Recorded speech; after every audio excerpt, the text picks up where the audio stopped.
Quand je lis faut mieux me lire.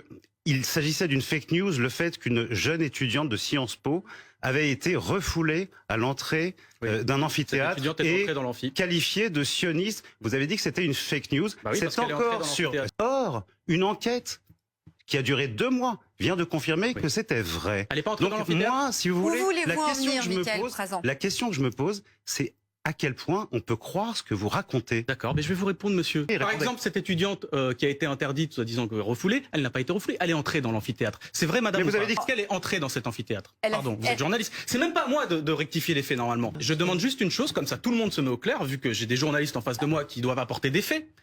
Cette étudiante a-t-elle pu entrer dans l'amphithéâtre? Pardon, mais on n'est pas là pour revenir sur ce qui s'est passé à Sciences Po, mais pour revenir sur ce qui s'est passé à l'Assemblée nationale. Il y a eu un rapport de la direction de Sciences Po qui considère que la phrase a été prononcée d'une manière ou d'une autre. Elle est entrée ou pas dans cet amphithéâtre? Elle est entrée dans cet amphithéâtre, vous le savez tous. Faites votre travail. Vous êtes journaliste, quelqu'un dit des faits qui sont faux. Le sujet, c'est qu'on ait voulu l'empêcher. Est-il légitime de dire à quelqu'un, vous ne rentrerez pas, quand bien même la personne finit par pouvoir rentrer, à raison de sa confession? Elle est rentrée. Oui, mais non. Jean-Sébastien Ferjou, sur ce drapeau brandi... Non mais arrêtez, je suis désolée de parler de naufrage journalistique. Faites aussi votre métier en tant que responsable politique, répondez aux accusations. Allez-y, plutôt que de parler de naufrage journalistique, ça devient très désagréable. Je suis désolée.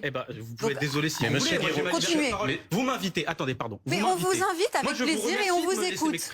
Je vous remercie de me laisser m'exprimer. Mais pardon de vous le dire, depuis 7 mois, je trouve qu'il y a un naufrage journalistique dans ce pays. Quand c'est moi, militant politique, qui n'est pas censé apporter les faits établis, y compris par la presse, sur le devant de la scène. Et que vous ne rétorquiez pas à quelqu'un qui dit des choses qui sont fausses, c'est aussi un naufrage journalistique. Prenez-le comme vous voulez, c'est pas grave. Meyer Habib dit que vous avez tenu des propos antisémites et qu'il va porter plainte contre vous. Il porte plainte, c'est pas grave. Est-ce que vous allez porter plainte contre lui? Je sais pas, c'est pas grave.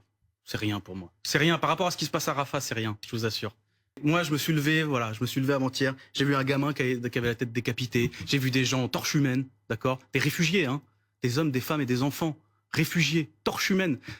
C'est ça qui m'intéresse. Mais personne ne remet en cause l'atrocité de ce qui se passe en ce moment à Gaza et à Rafah. Il le fait. Mais est-ce que c'est vraiment votre rôle de député d'ajouter de la tension à un sujet qui est déjà extrêmement grave? Est-ce que c'est pas ça aussi que vous avez fait cet après-midi à l'Assemblée nationale? Madame, est-ce que vous n'êtes pas là aussi pour calmer les esprits? Mais madame, non, moi je suis pas là pour calmer les esprits ni pour ajouter de la tension. Il y a de la tension en ce moment.